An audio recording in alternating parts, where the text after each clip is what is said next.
Hello and welcome back to Hot Takes, first one in a while because we've been giving you plenty of unfiltered. We've done Fabian Schär, Michael Antonio, etc, etc. But I'm joined today by Pato. How are you, Pat? Hi. Are you going to do the worm? Not this time, not this time. Do the worm.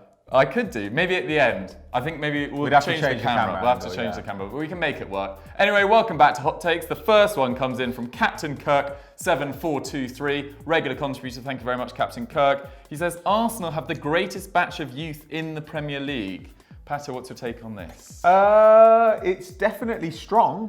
Who are the other contenders? Chelsea, definitely. Yeah, I'm going to argue for Chelsea. Definitely. Chelsea's youngsters are already contributing at the top level, so that's pretty good. And after that, I'd say probably Leicester up there because it's hard to think of them as youngsters because they're all already in the first team. But like Tielemans, Ndidi, Maddison, Chilwell, Chowdhury, Soyuncu, Chowdhury. Harvey Barnes, like there's a lot of young players there and they're all pretty good. But on the other hand, Arsenal have got a ton as well. Like we're now winning games. We're winning games like really comfortably, like in the ones the youngsters play. Yeah, like previously we had trouble in those and it was really causing problems for our first team. But now we know that we can play Nelson, Saka, Martinelli, Willock, Maitland-Niles, Tierney even, plus we've got Saliba to come back in, and I do think that we have one of probably the 3 or 4 best youngsters in the Prem, in the form of Matteo Guendouzi, who has been, Aubameyang aside, probably our best player so far. A revelation this year, yeah, he's been absolutely fantastic. I agree, I think Arsenal have a great batch of youngsters, but I'd actually put Chelsea's probably slightly ahead of them at the moment. In the Abraham's top scorer in the Premier League, Mount has taken to it really easily. I think he's 4 and 8 this year. Didn't expect that sort of impact already. Tomori looks like one of the outstanding centre-backs in the Premier League so far this year, alongside probably Joel Matip, I would argue. They've obviously got Christensen. Reece James made his debut in the Champions League. Looked very assured. Pulisic, Hudson-Odoi. I actually worked out that you can make an entire starting 11 of players 25 or under that could regularly start for Chelsea. But I'm quite excited about this Chelsea crop of youngsters. And if I was a Chelsea fan, I'd be thrilled. And Zach's been walking on bloody cloud 9 for the last couple of weeks because they've really come together since that result against Wolves. I started to think, blimey, this is quite a good side. Played a really good game against Liverpool, and then they were fantastic against Southampton at the weekend. Got that first one in the Champions League. It all seems to be sort of coming together for them. But we need to maybe mention United because United's youngsters, whilst impressive at youth ranks, just are so inexperienced. Like, are we expecting Chong or Garner or even Mason Greenwood to make regular contributions at Premier League level? At least look at Chelsea's like Tomori, Mount, Abraham. They've all got years like out on loan, gaining experience. Same with some of the Arsenal youngsters as well. Well, they're just playing real games. Like Man United, I mean, don't get me wrong, like because Man United's squad is really thin, I reckon those guys will see a lot of game time this year. And for Mason Greenwood to get that at 17 is obviously going to be very good. But there's nothing really in United's youth players to get you super excited. Like Greenwood's record is good at youth level and he may well go on to be excellent. But there's no real reason to think that he's like a superstar better than anybody Chelsea have or Arsenal have or Leicester have or whatever. I don't know. We always hear a lot about Man. I'd actually have much more faith that, say, Man City have got better youngsters coming through because firstly, Gabby Jesus is still very young. And they always seem to have just quality players. Like they go off elsewhere and succeed, like Ronnie Lopez, Jadon Sancho. It's just that they can never get in the first team. So I think Man City probably actually have really, really good youth. It's just that we will never, ever see them play for Man City. Worse youth in the top 6. This is a different thing. I'd probably say Liverpool in terms of the minutes that they regularly get. We've seen like Ryan Kent have to leave, Kevin Stewart, Harry Wilson's gone out on loan. He might well turn into a Liverpool. But if you count, say, Joe Gomez, and you obviously have to count Trent Alexander, of course, yeah. And in that case, you're like, well, you've already got a world-class fullback out of your academy. Yeah, like and a potentially world-class centre-back as well. I think what Joe Spurs got? Really good. What have Spurs got? Troy Parrott. Big up Troy Parrott. Oliver Skipp. You know, like Harry Winks isn't even young. Winks isn't even young anymore, man. I think Winks is 24 now, and he's not good. Like, he's not terrible, but he's not great. He's just like he's quite inconsistent. He's just like an average Premier League midfielder, is what he is. Fair. Well, let us know what you guys think. Arsenal or Chelsea? Why don't you vote in the poll above our heads, and let's move on to our second take. Just before we move on to our second hot take, make sure if you're enjoying this video, you subscribe to the channel, drop us a like, and of course hit the notification bell to never miss a video. On to your next moronic opinion. The second hot take comes in from Tyler Bell, whose handle is Playoff Tanaka. Anyway, Idrissa Gueye was the missing piece to put PSG over the top to win the Champions League this year, not in the future, Pat. They're thinking this year. I mean, I'm not that mad at this opinion either. Like, I mean, look, are they favourites? No. Are they second favourites? Probably not. But are they in the next rank? Yeah, I'd say so. Like, I think that the two best teams in the tournament are going to be Man City and Liverpool, though Man City's defence currently makes me think that unless they sort things out when they get up against the better sides, they will have serious problems. Yeah, I don't want Otamendi playing in the latter stages of the Champions League. But it's not even that. I think it's Rodri as well. Like, it just isn't quite up to Fernandinho's level yet. But I do think Pep will sort it out by the knockouts. But then I think after those two teams, I don't think Juve have been particularly impressive. I think it's probably Bayern and PSG are like the next two best sides in the tournament. Like, Real Madrid are obviously a state. They've got a great attack, but their midfield's horrendous, and they are going to get scored on a lot. Barcelona, maybe everything gets fixed, but they look rank at the moment, and they were very lucky to get that result against Sevilla. Maybe Atleti, but fundamentally PSG, like, what they've needed is just a little bit more solidity probably in the centre of the park when they come up against difficult teams. Because if you think about it, in the last few years, there were games actually when they went into the second leg of a knockout tie with a commanding lead, for instance, against Barcelona before the remontada. Or United last year. Yeah. What they needed was just somebody alongside, say, Marquinhos in midfield who could just shut it down. And they've actually got two guys like that, not just Idrissa Gueye, but also Ander Herrera.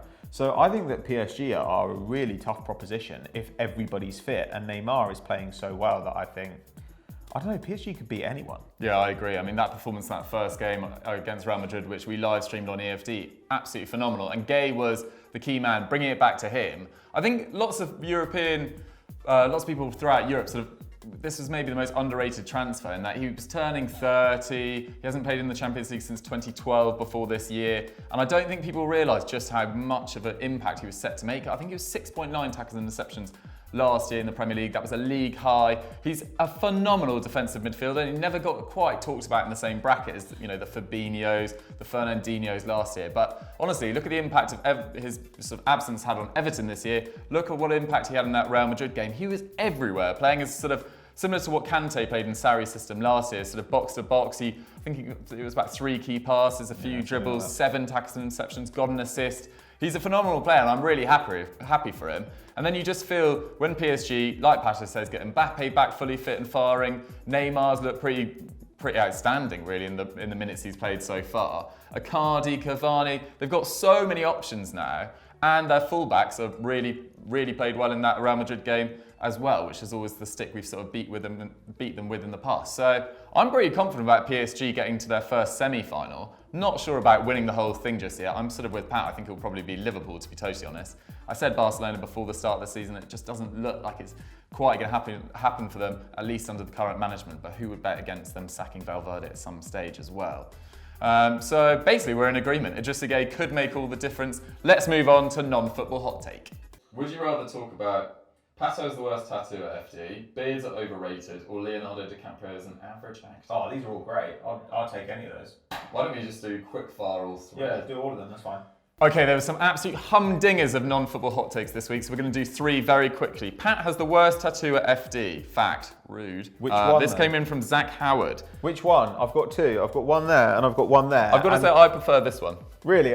See, I don't know, man. Like, obviously with this stuff, it's like aesthetic, so it's kind of like down to what you personally like. However, if it were just Pat has a shit tattoo, that would be one thing.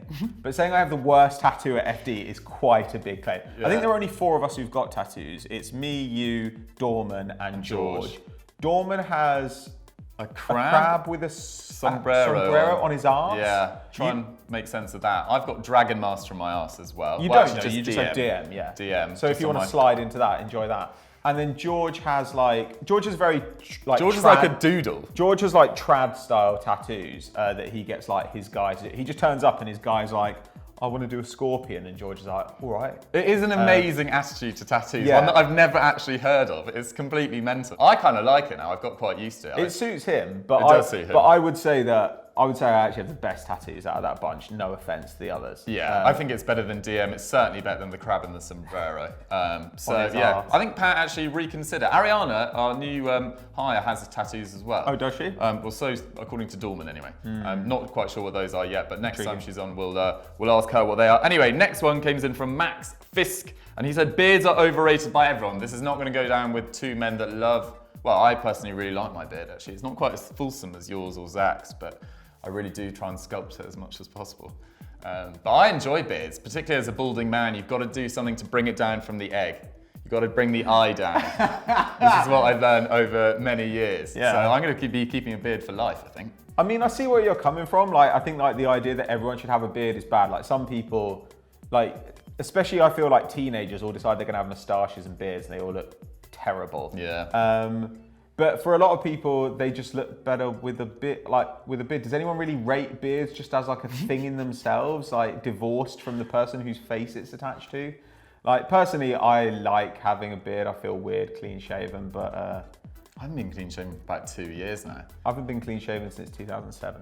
Anyway, we'll move on to the final one. Jack Egan, Leo DiCaprio is an average actor who should never have won an Oscar. Pat, I know you've got some quite strong opinions on Leonardo DiCaprio. I'm not saying he's an average actor. I think he's a good actor, but I do think that there's this idea, whenever he's in a film, everyone's like, he's amazing in this film. He's been so amazing in this film. And you're like, he's had a good career of doing quite untaxing roles. In terms of what they actually require him to do. Like people like The Revenant because it seems physically difficult, yeah. But physical difficulty is different from an actually really good performance. He's good in The Wolf of Wall Street, like he's really good in Once Upon a Time in Hollywood.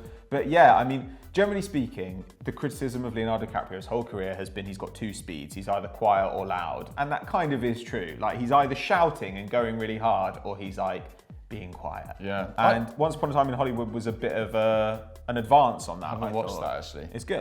But I like him as an actor even, but I think I just like the films that he's in even more. Like I really like Django, I really like Inception as a film. I think Wolf of Wall Street is a pretty funny movie. It's obviously not the most hard-hitting, academically. But I quite enjoy him as an actor. I think The Revenant was actually really good cinematography-wise, much better cinematography than the actual acting in it. I think Tom Hardy was the best actor in that by a distance. Oh yeah, but I mean, he is a much better actor than Leonardo. Do you DiCaprio. think, really? Yeah, definitely. Tom Hardy's a much more interesting actor. But it's also that.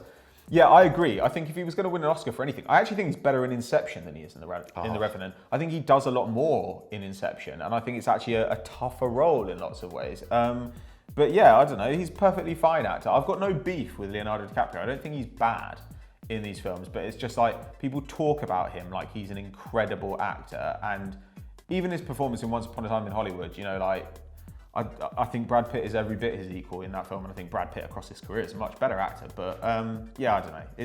If he's for you, then that's fine. He's certainly for me. Good looking guy as well. Really? Okay, this we have an issue with. And let's just wrap that up. We had a ramble from Idrissa Gueye to Chris Hemsworth and everything in between. But thank you very much for watching. Let us know what you guys thought of our hot takes in the comments down below. Pat, is there anything you'd like to push to? No.